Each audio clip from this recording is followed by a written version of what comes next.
Do. Ladies and gentlemen, KocoSports.com proudly presents the Boom Boom Room, and of course, I am the sexiest man on all of Internet Wrestling Radio. It's right, Boom Boom here, shaking the room live from the RVA, Richmond, Virginia. I'm doing a little bit of an audio-only podcast. I'm going to talk about Ring of Honor's Supercard of Honor 10 event, which took place on the night of WrestleMania weekend. Hello.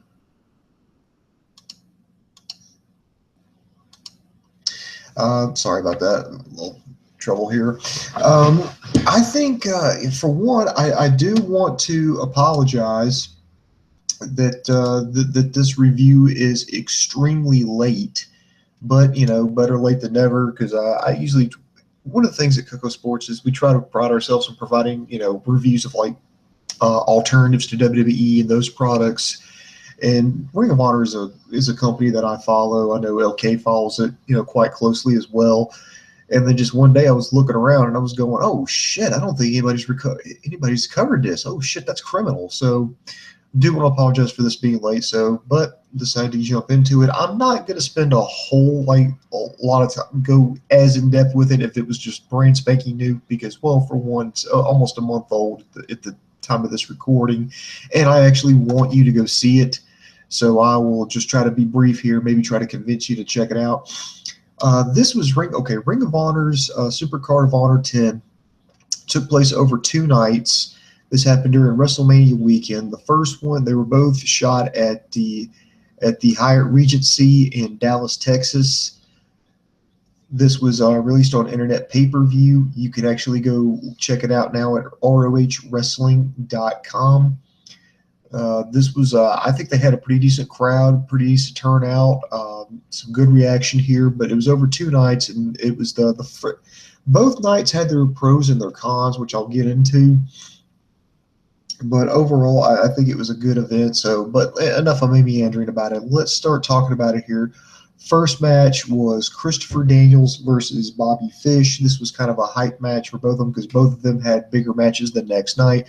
Christopher Daniels would team up with Frankie Kazarian to compete for the tag team championships on night 2. Bobby Fish, meanwhile, would be competing in a best 2 out of 3 match against Roderick Strong on night 2. So these two both needed a good showing. The first match was, I enjoyed it. I think it was a pretty good technical match with Daniels working the arm of Bobby Fish. It went back to the outside. There was a good spot with an exploder suplex into the corner. I do like Daniels. He hit a moonsault but quickly got locked into a Kimura. They had to go for the rope break spot. Then we went to then Fish again went to his MMA style armbar, then reversed into the fish hook. That's an ankle lock for those of you playing along at home. He then went back to the leg strikes, grapevine the leg, and caused Christopher Daniels to tap out. I think it was a strong opener. It was about, like I said earlier, it's roughly about a 15-minute match. I loved the whole methodical pacing of it. I thought it was it was typical Ring of Honor wrestling, and that's a good thing. Then next we had Roderick Strong versus Moose. Of course, Roderick Strong, as I mentioned, was going to go into a match against Bobby Fish the next night. So they kept Bobby Fish there on commentary while they had this match. And now this match here was you had Strong jump Moose before the bell. They went to the outside. Strong just took over control. I mean, he was all over Moose. Moose did make a comeback, and he did that wheelbarrow spot where he just flung Roddy into the barricades like a rag doll. But Strong would eventually counter. I like the backbreaker on the apron spot.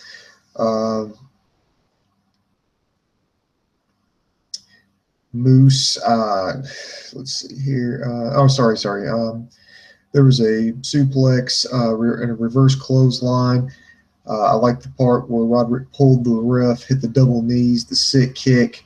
and just kept striking him, and then gets the win.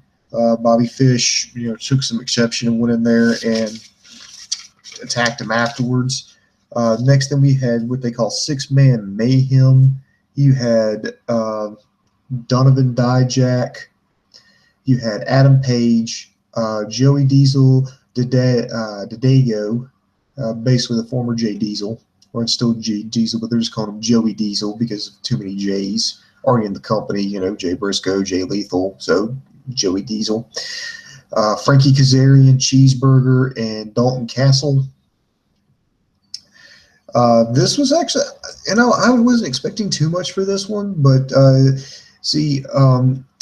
you had Joey Diesel. He was actually filling in for BJ Witmer. Witmer was supposed to participate in this match, and it took him like 15 fucking minutes for him to get out while he was sitting out, because he got booed out of the state of Texas. I think besides Jay Lethal, I think as far as like hatred goes towards a heel, I think BJ Whitmer's probably your most hated heel, as evidenced by the crowd.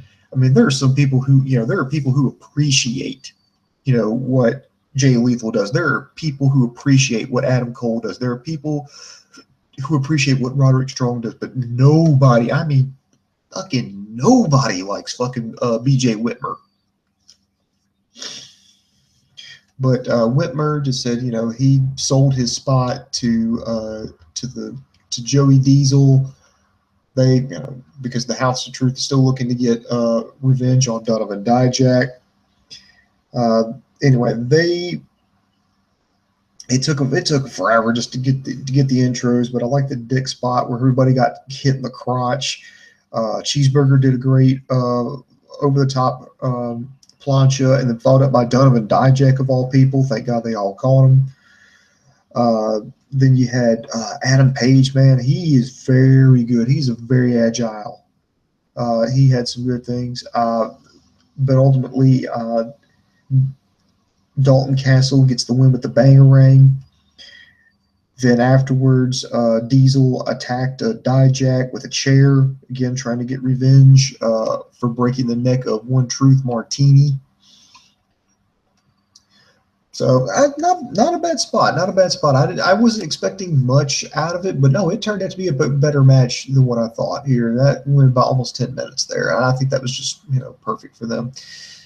Next, we had Kyle O'Reilly versus the then, because remember, this was recorded early April, the then IWGP Junior Heavyweight Tag Team Champion, Matt Sydal. This right here was, they were going move for move. You had Sydal. He was going to compete in a match with ACH in a tag team match alongside ACH the next night. Kyle O'Reilly going to have a no-holds-barred match against Adam Cole. Both of these guys wanting to look strong. They went move for move. I liked how O'Reilly reversed Sydal's standing moonsault into a Kimura lock. There's just a lot of MMA influence, which is what you see in Kyle O'Reilly's matches nowadays. Tornado DDT or reverse superplex into a victory roll. That almost scored him a near fall, but the end came when Sydal hit the shooting star press, but O'Reilly was able to reverse that into a triangle choke and an armbar. He got the tap out. He got the win. So good. That was a solid one-on-one match. I thought it was just amazing. Next, as I mentioned earlier, we had Adam Cole versus ACH. Both of these guys were going to compete the next night. I don't think anybody thought for a second that ACH had a chance in this, but ACH was just like, well, fuck it. I'm just going to make the most of it. I'm going to make the most of this opportunity, and he did. I liked ACH mocking Adam Cole to kind of start off the match. They went to the outside. They had a crash and burn. I like that shining wizard that Cole does. ACH, I think he had a little bit of blood in there. Nothing serious. They had a brainbuster spot in there. And then reverse, then a neck breaker here, but Cole won via pinfall. This is about 15 minutes. It was he actually hit a low blow and a backbreaker, and he managed to score the victory there. Then we go over to the tag team match. You had an 8-man. You had the champions War Machine teaming up with the Briscoes, taking on the Ole None Express, along with Silas Young and the Beer City Bruiser. This was, I guess when compared to everything, I guess maybe this was the weaker of the matches of the night, but it certainly was not bad. I'm not going to go too much into this. I think it was 4-team action, pretty good. It did start out as a chaotic brawl. The Bear City Bruiser and Hanson had some big man spots. It's just like two, bulls headbutting each other. But ultimately, the Briscoes won with hitting Froggy Bow on, I think it was Silas Young. We're checking out. The next was I think this was actually an underrated match here. It was the Ring of Honor World Champion Jay Lethal taking on the 2016 Top Prospect Tournament winner Lio Rush. Now Rush is, I believe was supposed to get like a television championship match, but with Tomohiro Ishii holding the championship, they wasn't able to happen. So the powers that be made it a Ring of Honor World Title match, and I will say this: they did a good job introducing Lio Rush to the masses. Of course, he won the Top Prospect Tournament earlier this year. And they made it. They made the kid like a fucking star. He looks great. He's got a great physique. He's got a lot of speed. I was kind of questioning why they would have Rush win the prospect tournament because he's so much like ACH. He is just like he's like an even smaller version, if you can imagine that smaller version of ACH, and that's not an insult. I'm just saying either they're going to elevate ACH and they need somebody to fill that spot of a good high flyer. But, it was just one of those, I was like, oh, this kid, I don't know. Whoa, shit, this kid just changed my mind. He did some pretty good stuff. He made, at first it looked like, Lethal was about to run away with it, but no, Rush came back. He hit a tornado DDT. He went to the outside. He did a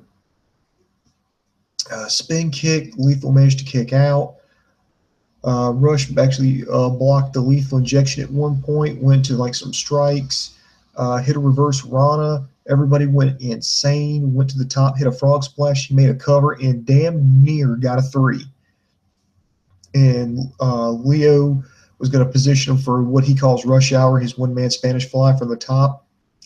But Lethal reversed it, hit his stunner, then hit the lethal injection, got the win. He actually and they were really putting over Rush.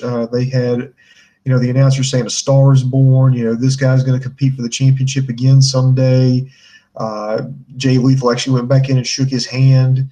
I was like, wow, I was blown away by this match. I did not expect much out of this, and shame on me. But they really delivered on this championship bout.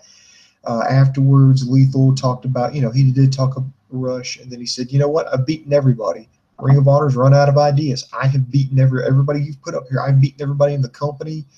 And then Colt Cabana's music played. Then out came none other than Colt Cabana, who has not been seen in Ring of Honor since, I believe, 2011. He came out there and basically he laid out his challenge, saying that he's not going to be known as, quote-unquote, somebody's friend.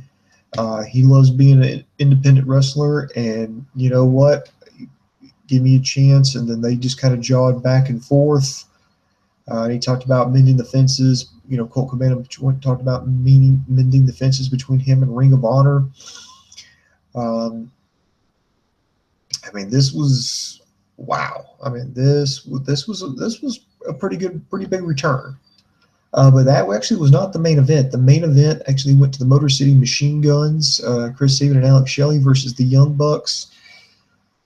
I think there was a good, corner spot where they just kept tag teams started throwing each other in corner, doing like elbows and all kinds of just crazy stuff.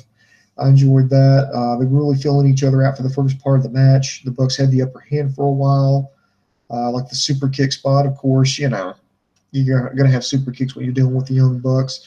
There was a near fall with sliced bread number 2 by the Machine Guns, but the Bucks hit the Meltzer driver and got the win.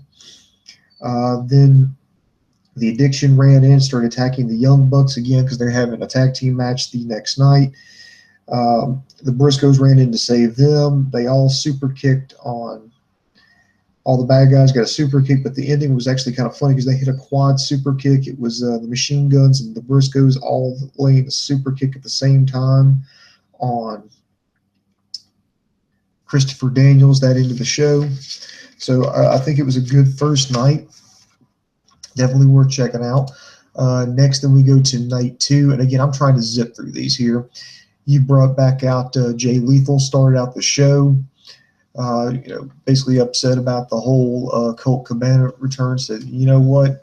Colt Cabana just can't come back here and declare himself the #1 contender. You have to earn it. In fact, there's other people who deserve it. And he's like, somebody said cheeseburger. It's like, oh yeah, cheeseburger. And you know who else deserves it? You know what? I'm going to say cheeseburger again. In fact, then he said, okay, you know what? I'm going to give you a Ring of Honor world title match if you'll come out here. And Cheeseburger answered the call. It was pretty much, David versus Goliath, but unfortunately not the way you'd kind of want to have it happen. But Cheeseburger was jumped at the bell. There wasn't much to it. It was about roughly a 5-minute match with Lethal just absolutely dominating Cheeseburger, winning with the lethal injection. Colt Cabana comes back out. He confronts him. They yell back and forth, and eventually Cabana lays out a challenge towards Jay Lethal, goads him into it, and Lethal accepts the challenge. A non-title match, by the way. They went to a wild start. Elbows started flying. They went to the outside. Taylor Hendricks played a role breaking up Cabana's momentum. They went back inside. There was a roll. They were going for Billy Gunn's curse. There was a roll up, the lethal, and for a near fall. Jay Lethal was setting up for the lethal injection, but Cabana reversed it and got a quick pin. This was roughly about a 3-minute match, so that way you get to see, okay, now I've got to win over the champion, so now you have to, now I've earned a spot here. I've managed to beat you. Then we go to some tag team action. You had the Ole None Express versus Matt Seidel and ACH, which I think was a decent tag team match. This went about 10 minutes or so. I like how they did both. The good guys did their top rope finishers. You had the shooting star press followed up by a 450 on Titus O'Neil. They get the win. Then next we saw a battle between, I guess, what's going to maybe be like the future embassy. Donovan Dijak taking on Will Ferrara with Joey Diesel outside on commentary. They traded blows, started working the injured ribs that Dijak suffered from the previous night. There was a really good spot with Dijak. He chokeslammed Ferrara off the top rope. Ferrara rolled to the outside, but Dijak followed him up with a moonsault. They did have a little bit of a botch in the match, but Ferrara held in there tough. He hit Feast Your Eyes. Dijak won. Joey Diesel attacked Dijak with a chair again. We're going to have to have something here to kind of settle this once and for all between the former House of Truth members. Next, we got to one of our big events of the night. It was a 2 out of 3 falls. Bobby Fish versus Roderick Strong. Let's see. They had this one I kind of had a problem with, because it was almost like your stereotypical 2 out of 3 falls match where you have something happen where it wouldn't normally ends a match, like with a pinfall or submission or something. And then basically they just kind of get the first 2 falls out of the way just so they can get to so they're like, okay, now we can start the real match now. This was you saw Roddy take control on the early hand. This was a very personal match.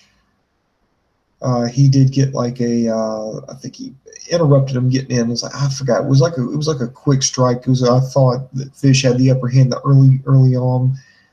Then Fish paid it back and evened it up at 2 apiece. Got a he got a flash pin for the 3, and then the final fall. Strong attacked.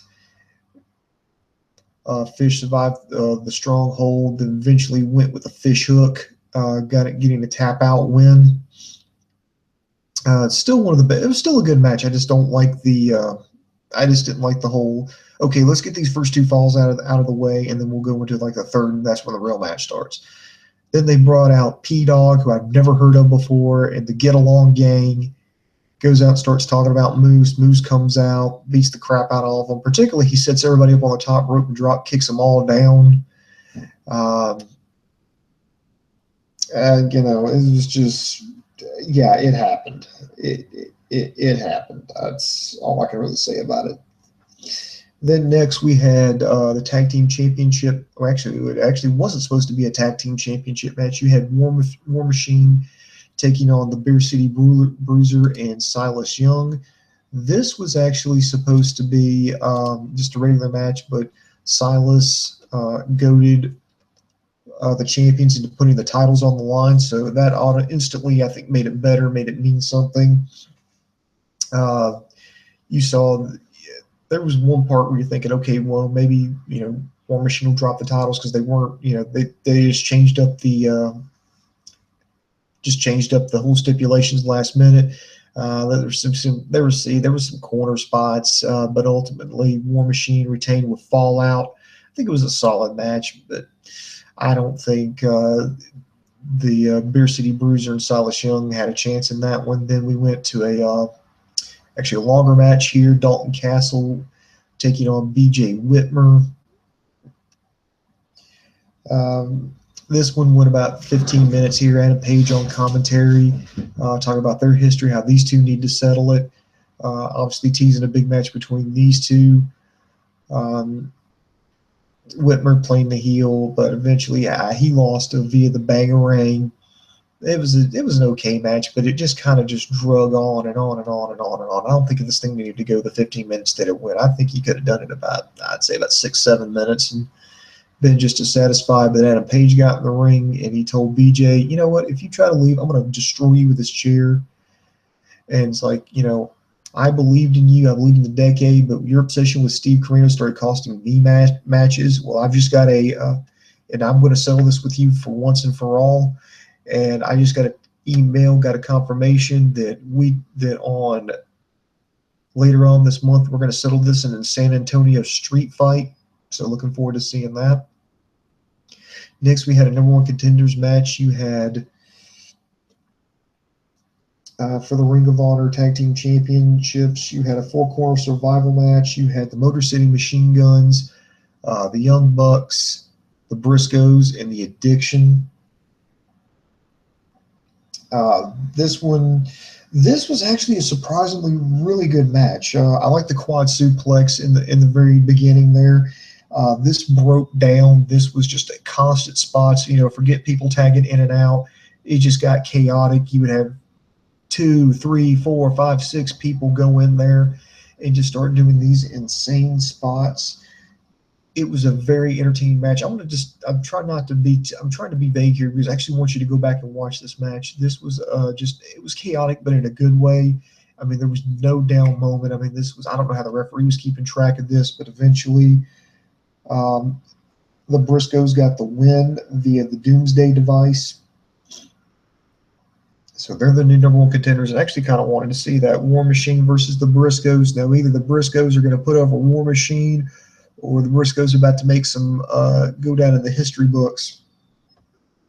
Then we get to the main event, a no-holds-barred match, Kyle O'Reilly versus Adam Cole. These two have been just wanting to destroy each other for months. Right now, on the onset, Adam Cole had a 2-0 margin of victory over Kyle O'Reilly. Remember Cole turning on O'Reilly when he teased maybe a return of Future Shock, arguably cost him the Ring of Honor World Championship. And this was the blowout. This was these two at their most fucking sadistic. Collin Riley comes out, doesn't even get a chance. Adam Cole jumps O'Reilly as he's making his entrance with a chain. And there you go. They just started beating the crap out of each other. They went to the outside. There was it was set up, but it was an accident.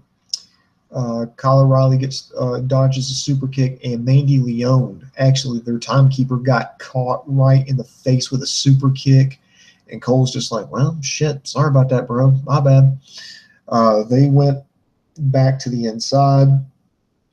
They did a barricade spot where they ripped out a piece of the barricade, bridged it, suplexed each other on it. Then they went in with some chair shots. Adam Cole started working the left knee of Kyle O'Reilly. There was a good spot on the outside where Adam Cole got caught into a guillotine choke, and to get out of it, he had to jump off the apron and went through the timekeeper's table to break it up. They went through. They brought out the chain. Kyle O'Reilly tried to wrap it around the neck of Adam Cole, but he managed to get out of that one. In fact, there was a spot where you kind of found out what everything was finally all about when Adam Cole just in the middle of the match screamed, "You'll never be better than me." And it's kind of like, okay, this is what this whole thing's been about all along. He hit a Shining Wizard on a chair. There was a spot where it looked like he was going to suplex him through two chairs, but he turned him around the opposite way so he would get hit with the back of the chair. That was reversed. There was a superplex through a table, a brainbuster on the chair, and believe it or not, neither one of those ended the fucking match. They went back to the chain. Kyle O'Reilly had tied one half of it around the top rope, and then he wrapped that chain around Adam Cole's neck, wrapped it around his arms, and then locked him in a arm bar. Cole was trying to get out. He put him into a triangle choke. He was trying to struggle. He struggled, but then he just passed out. Referee immediately stopped the match. So Kyle O'Reilly finally gets his revenge. And this was, I mean, dude, these two were constantly going. This was match of the night. And I would dare to say, and yes, I'm going to go there, I'm going to dare to say it was a match of the year candidate. I would highly, if you only watch one match, please watch this one. One thing I wish they would have done is maybe show like a video package beforehand to show just, the betrayal, just the animosity these two had with one another, because I really think that would have just made it a lot better. You would have seen how hardcore these two guys just wanted to just destroy each other. This was absolutely amazing, very intense. The officials sold it. Hell, commentary sold it. Kevin Kelly and Mr. Wrestling 3. Even Mr. Wrestling 3 is like a big Adam Cole fan. He's like, no, I can't condone any of this. It's like, no. And then they're like telling the referee, okay, we may just want to stop this. You need to step in there. You need to stop this. And these two, they went in there, but it wasn't so over the top. And believe it or not, there was no blood, which proves to me, hey, WWE, you can do good hardcore matches. You can do intense stuff without a drop of blood. So what's your excuse? But this was a great moment, and I'm kind of hoping Kyle O'Reilly and Bobby Fish with their individual wins goes on to do bigger and better things, even though I'm a huge fan of Red Dragon. So all in all, I'm going to give both nights a win. You can check it out either Internet Magic, or you can check it out on ringofhonor.com on their pay-per-view tab. It's worth, in my opinion, checking out. There are some spots. I mean, there are some matches that are not quite as good as others, but nothing you'll be disappointed with. So I would say check it out. Definitely worth your time and money. So I think that's going to do it for me. I apologize for being so late on this one. This is actually a good event. They've got some more, Ring of Honor's got some more stuff coming up. They've also got War of the Worlds coming up. Their co-show with New Japan Pro Wrestling. I think that's going to be a show worth watching. I'm actually going to take a break from Ring of Honor's TV show. No offense to them, but I mean they're showing stuff that was filmed back in February. I mean, hell, we're about to go into May, and they're still showing stuff that happened right around Valentine's Day. So until they get some new stuff, I'm just going to kind of be on a hiatus. I still like Ring of Honor. I would recommend it definitely as an alternative to WWE, especially if you're a hardcore wrestling fan. So that's where I'm at, and that's what I want you to check it out. So in the meantime, I want you to go to KocoSports.com, KocoSports.net takes you to the same place. It's your home for combat sports, where the world goes to kick ass, and most importantly, where it's okay to be a passionate fan. Also, be sure to check us out at ProWrestling.me. It's the pro wrestling pub for professional wrestling fans.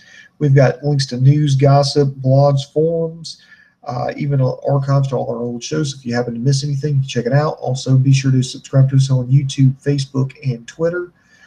We've got, we've done a NXT review. We've got a Lucha Underground review coming up. LK, hopefully he's going to knock out a SmackDown review. Payback is this weekend. We're going to knock out that WWE pay-per-view. We're going to review that. And then, of course, we'll start all over again with Monday Night Raw with the entire Coco crew. So this is Boom Boom for everybody at KocoSports.com. The boom just went bang, and I am out.